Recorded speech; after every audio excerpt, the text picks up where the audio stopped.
तो विपक्ष के नेता हैं, उनको सवाल उठाना ही चाहिए।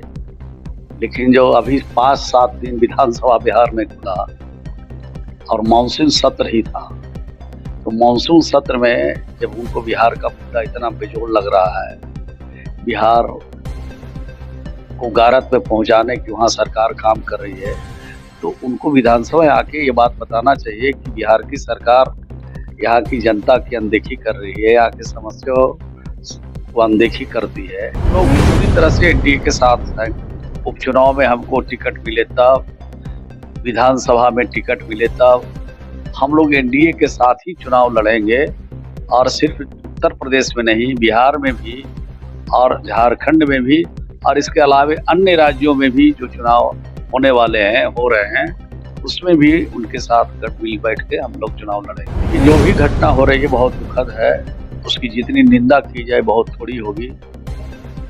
और महिलाओं के लिए हम लोगों ने बिहार में उनके सम्मान के लिए, उनको आगे बढ़ने के लिए जो हम लोगों ने कदम उठाया है, वो बिहार देश का पहला राज्य है।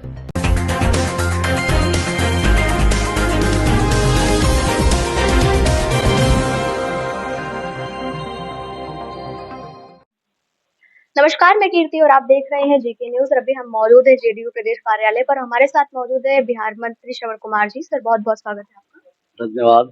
सर, आज यहाँ पर किन मुद्दों को लेकर के आप मौजूद हैं और किन चीजों को लेकर के अपने तमाम कार्यकर्ताओं से, पदाधिकारियों के साथ बात कर रहे हैं, क्योंकि उपचुनाव जो है वो भी निकट है और उसकी जो सरगर्मी है वो भी प्रदेश में काफी तेज हो गई है।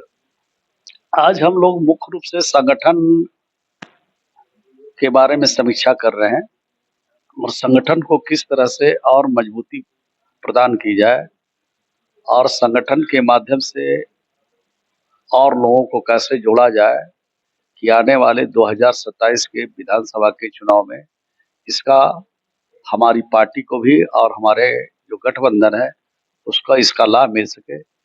इस दिशा में अपने प्रमंडल से आए हुए सभी जो प्रमुख साथी लोग हैं उनसे विमर्श कर रहा हूँ, बातचीत कर रहा हूँ, उनसे सुझाव ले रहा हूँ कि आगे किस तरह की रणनीति बना के काम करने से यहाँ पर संगठन भी मजबूत होगा और आने वाले 2027 के चुनाव में भी उसका फलाफल अच्छा होगा।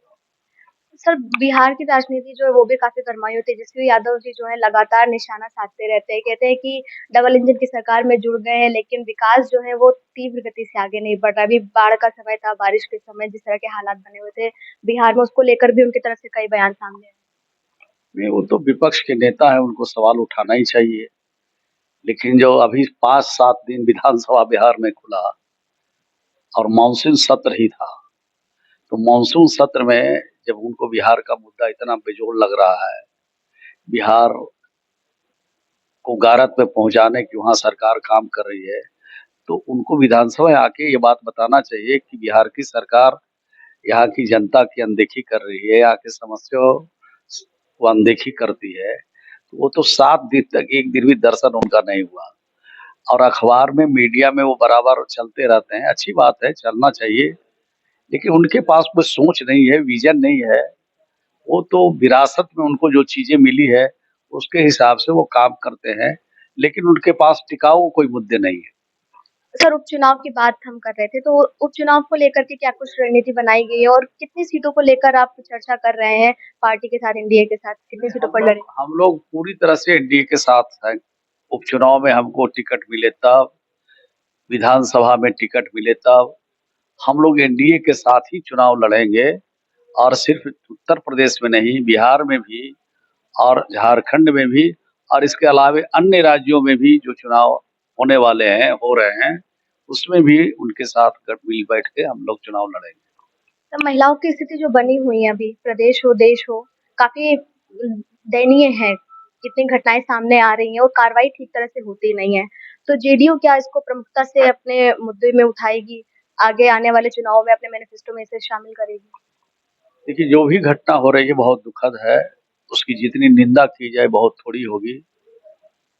और महिलाओं के लिए हम लोगों ने बिहार में उनके सम्मान के लिए, उनको आगे बढ़ने के लिए जो हम लोगों ने कदम उठाया है, वो बिहार देश का पहला राज्य है। देश का पहला राज्य बिहार है जहां 30,000 से ज्यादा लड़कियों को हमने सरकारी नौकरी में यानी पुलिस में हम लोगों ने भर्ती किया है। अगर हर राज्य इस तरह से महिलाओं को सशक्त बनाने के लिए पुलिस में भर्ती कर दे तो निश्चित रूप से महिलाओं में एक कॉन्फिडेंस भी आएगा और महिला के साथ जो आज उत्पीड़न हो रही है, महिलाओं के साथ जो अत्याचार हो रही है, वो रोकने में हम लोगों को कामयाबी मिल सकती है।